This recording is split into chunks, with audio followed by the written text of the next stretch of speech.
Hello everyone, welcome to the 7th lecture of ECE 141, and this will be the part 1 of lecture 7. The topic is on the optimal detection of memoryless digital modulation. So previously we talked about how the channel corrupts our symbols, and even before that, how do we even form symbols, whether it be with memory or without memory. So in this part of ECE 141, we will be talking about how we demodulate the symbols that we send over the air. So just a recap of what we talked about. Digital modulation involves grouping bits into L, and then with L bits, you can create symbols that pertain to this set of bits. So these series of bits are mapped to different symbols. With L bits per symbol, you create a space with 2 to the L elements. And an important trade-off actually is seen between bandwidth and power when we want to evaluate the reliability of different signaling schemes. If we add memory to the modulation, your bandwidth is actually conserved, but you increase the complexity of your system. Okay? From there, if we let the symbols, let's say it's a vector, pass through a channel that just adds noise, the received symbol is basically your transmitted symbol, S sub n, plus some noise vector n. And that will pass through a detector which estimates the symbol that has been sent. We want this symbol estimate to be equal to the transmitted symbol. This is called the symbol detection problem, which is a special case of hypothesis testing. So what is hypothesis testing? So we have a parameter space, let's say your symbol, which is an element of the set S, which is the set of symbols. It passes through channel, which behaves stochastically, or it behaves randomly. Basically, the results of that experiment will be taken from a distribution p theta, and you observe a symbol from that distribution.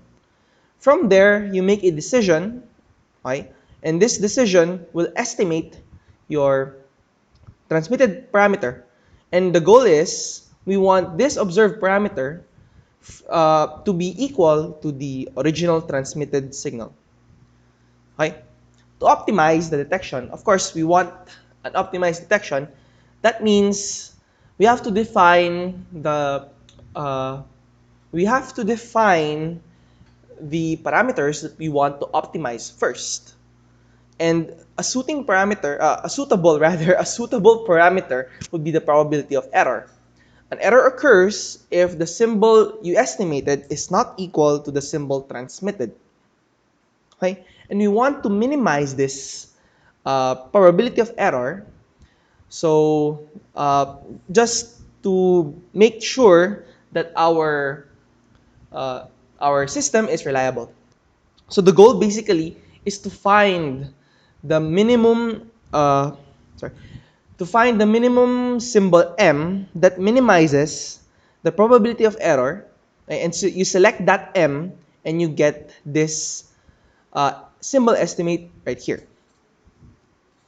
Okay, so just some notes. The probability of error can be written accordingly to the probability of a correct decision. Basically, they are complements of each other.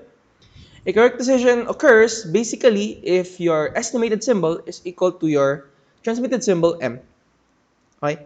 And that is basically the probability of S sub m given r. So you're given r, that's what you can observe.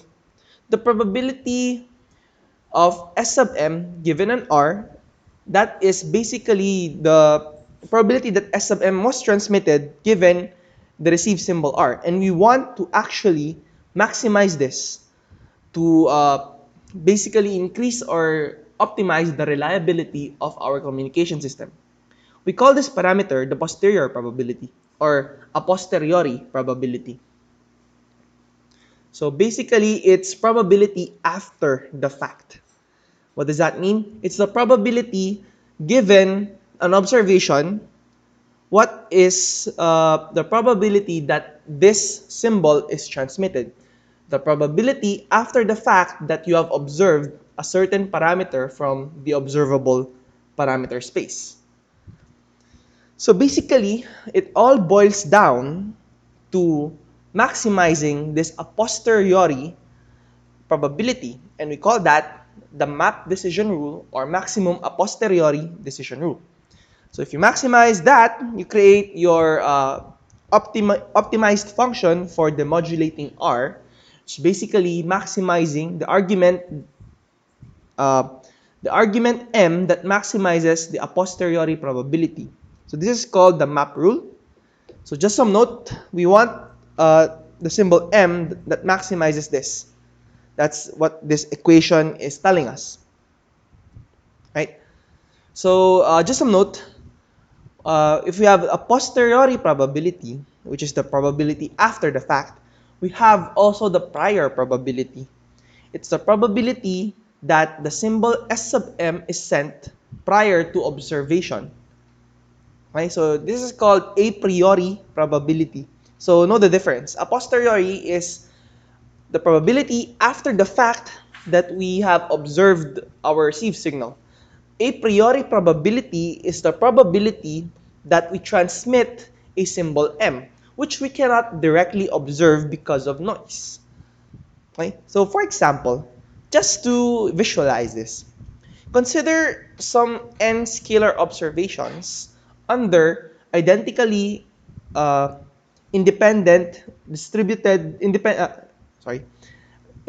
identically distributed Gaussian noise or IID Gaussian noise. So we have the ith element of this observation is equal to x plus the ith element of z, which is the noise. Okay.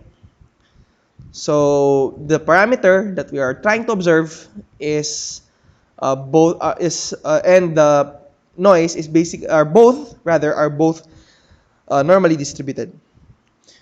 If x is completely known, you can represent the conditional probability of yi given x.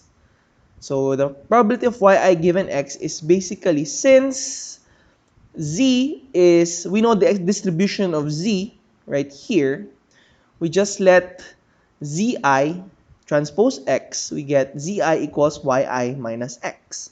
So the probability of y given x is basically just the probability of z. So if we let that be a vector, then we just multiply the distributions of z for all our n scalar observations, which results in this distribution function right here. Okay? So I hope you're still following, because the next slide will be this. So a lot of mathematics, but don't worry, let's go through each and every one of it. To solve for the unknown parameter, using our map decision rule, we need the posterior probability. What you have here is y given x. We want to estimate x, therefore we want the probability of x given y. So that's the a posteriori probability rather. So to get that, using a Bayes rule, the probability of x given y is basically the probability of y given x times your a priori probability divided by the probabilities of y. Okay? So basically that's it. And by doing that, you get this expression right here, okay? And this expression right here. So if you take the natural logarithm of both sides, then this exponential term will disappear, and c of y will become this minus the whole argument of this exponential function. Okay? So if we take the partial derivative of this with respect to x, since the posteriori probability is monotonous, take the derivative of this with respect to x, we actually get 0. Okay? Which is, since this is constant with respect to x, this will also be 0, and you'll be left with this You take the derivative of this with respect to x, you get this equation. And finally, your estimated x can now be solved from this equation. So you get the estimated x equal to this value. So this value for an estimate of x maximizes the a posteriori probability of the given observations. So this is the x that maximizes that. Okay? A subset of your map rule is the maximum likelihood decision rule. So most of the time, your prior distribution is often uniformly distributed, and that's actually a valid approximation when we're talking about symbols that are transmitted over the air. So basically, no preference. There's no preference on the hidden parameter. Then our posteriori probability, which is basically which is basically by base rule equal to this. Since the a priori probability is constant with m, the probability of r is also constant with m. What is left in this argument here is this probability right here, the probability of r given Sm. We call this the likelihood of r to symbol Sm. Sm is what we want to estimate. R is what we can observe. So basically, if the probability of r given an Sm, given a symbol S sub m, we want this r to be likened to Sm. Basically, this r should be ideally equal to Sm. Okay? So what is the likelihood, or what is the similarity of r to Sm? This rule is called the maximum likelihood rule. So the assumption here, just take note, that our symbols are uniformly distributed. Right? And this is widely used in our communication theory, largely because ignoring the prior probability, your computational complexity actually decreases a lot. How does it work? Consider then our detection. So let's say our symbols are under Gaussian noise that is independent, identically distributed, or IID. So the detection rule, again, we want to find m that maximizes our a posteriori probability, which in this case, since S sub m is assumed to be uniformly distributed, okay, then we're just reduced to the maximum likelihood decision rule. So note that if we transpose S sub m, then n is equal to r minus Sm, and n is Gaussian. Therefore, this distribution, r minus Sm, is basically Gaussian. And that is actually your likelihood function. Okay. Just some note that r minus Sm, since these are vectors, r minus Sm is basically a distance vector. So the likelihood function, your probability of r given an Sm, is basically just this equation right here. To simplify this, let's take the natural logarithm. So you have this, which is equal to this, which is from here minus, you just take down the exponent, you get this. So if you want to maximize our likelihood, this is constant with respect to S sub m, or any value of m, and not here has no effect on maximization. Okay? Basically, we want to maximize this negative magnitude squared of r minus Sm. To maximize this likelihood function, we want to basically minimize this value right here, since this is negative. To maximize this, we want to minimize what's inside. Since it's negative, we want to minimize this. Basically, you choose m such that the distance between your received symbol to your transmitted symbol is minimized. Okay? And that's how the maximum likelihood decision rule actually simplifies our symbol detection problem. So instead of uh, trying to know the a priori probability of our symbols, we just assume that it's equiprobable, which is a good estimate of the distribution. And that reduces our problem to this equation right here. That reduces our problem basically to finding the minimum Euclidean distance. So quite simply, to detect our transmitted symbol, we just find the symbol S sub m that has the minimum distance to the received signal R. Okay? This is an example of that. The example is we have two symbols, X sub A and X sub B, and they are uh,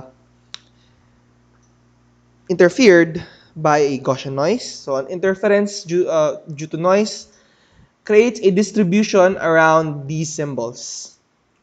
Okay? So by using the maximum likelihood decision rule, the boundary of our decision is at the middle, at the midpoint of these two symbols.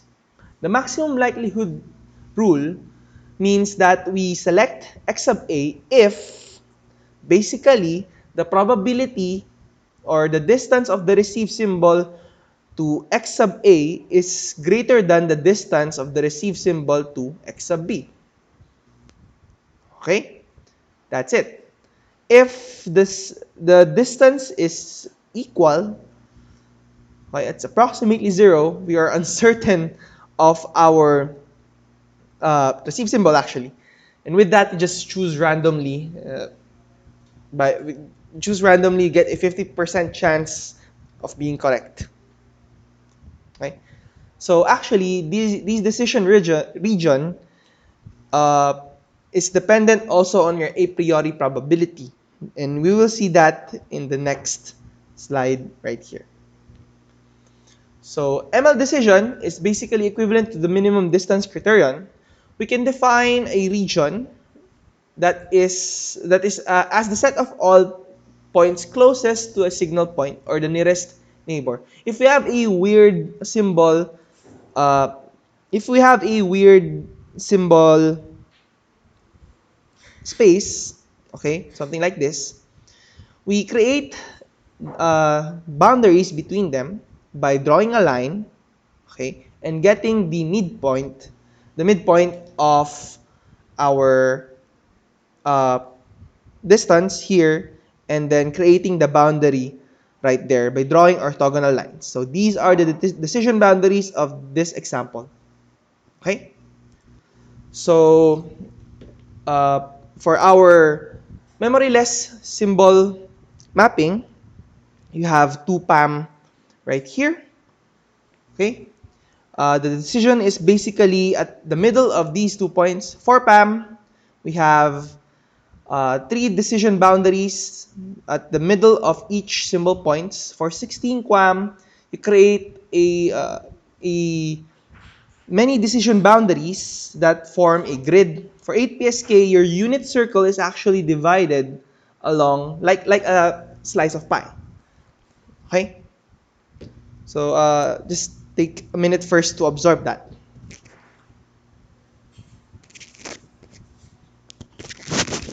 Hello? Hello? Okay. Give me 5 minutes. I'm still recording. Okay lang? Sorry. I'm so sorry. Yes. Okay. Good.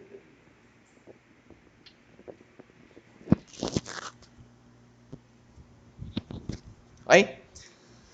So now let's consider uh, two symbols. So we call it binary vector detection. Let's say two symbols are in your two-dimensional signal space. Since these are just two symbols, we can actually say that they can be drawn on a line. Okay? And this reduces your problem to, instead of a two-dimensional problem, you create a one-dimensional problem for your symbol detection. And the same rule applies if you're assuming that you have equiprobable symbols, then you set the decision boundary at the middle of your two symbols. This is actually equivalent to a one-dimensional problem. Okay? So, consider then if we assume that the a priori probability is not equiprobable. So let's go back to our map decision rule. So again, it is our transmitted symbol is interfered by noise, Gaussian noise. The likelihood function was defined earlier. So convert that to a posteriori probability. So we have the probability of S sub m given your received symbol R. So R is again what you observe. We substitute this with the likelihood probability. So here we get this equal to P of Sm times this, and this P of R is constant with m, can be ignored, so we don't need that. Take the log domain again, so same processing or same mathematics as earlier, but this time P of Sm is not equiprobable, therefore it is factored in your probability. So to maximize this a posteriori probability, you have to, again, this is constant with m, so you take that out. You minimize this minus this value right here. So you minimize this minus this value. So it's not just a Euclidean distance problem. You need to consider the a priori probability of your transmitted symbol.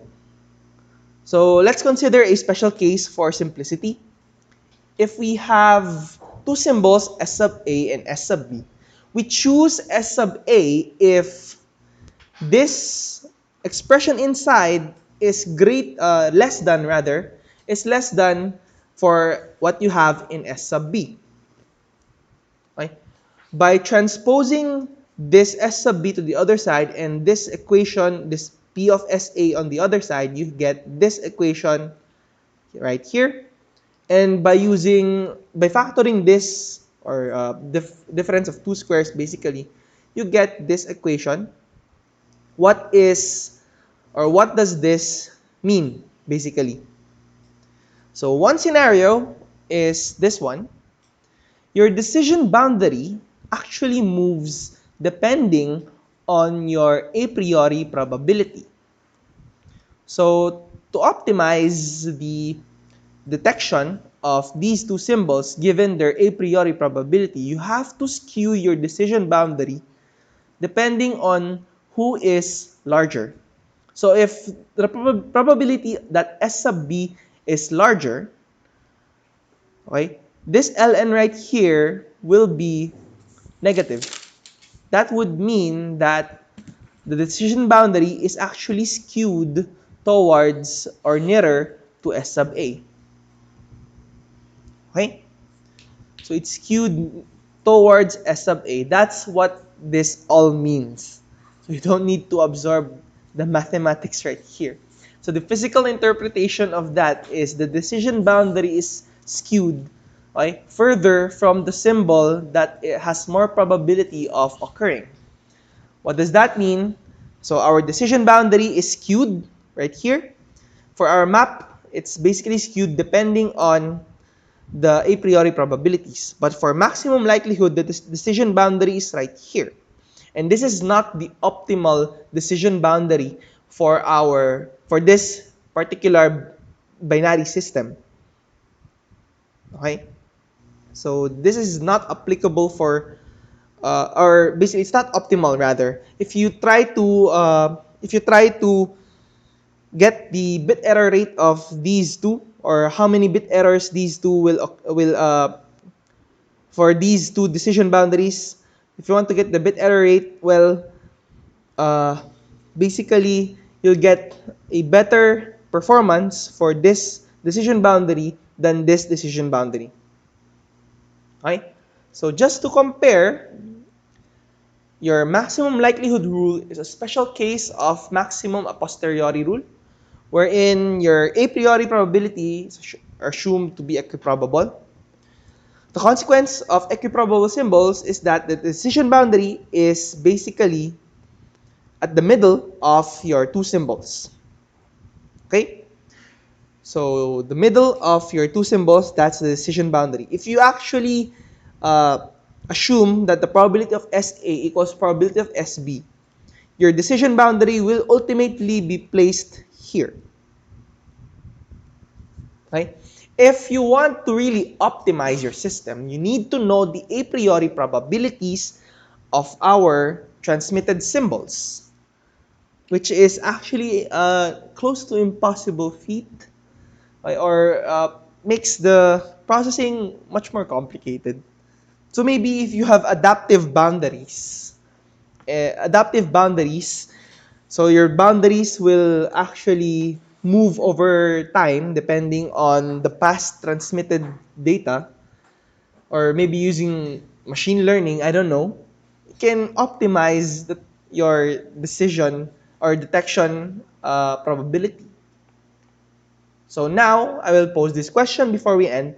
How do we compare the performance of a decision rule and by extension, a symbol mapping scheme?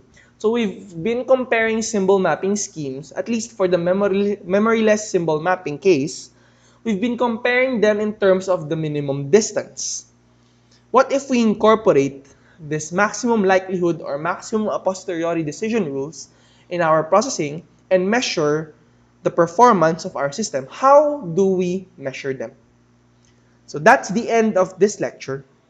If you have any questions, feel free to leave a comment in the comment section below. Thank you for listening. I'll see you next meeting.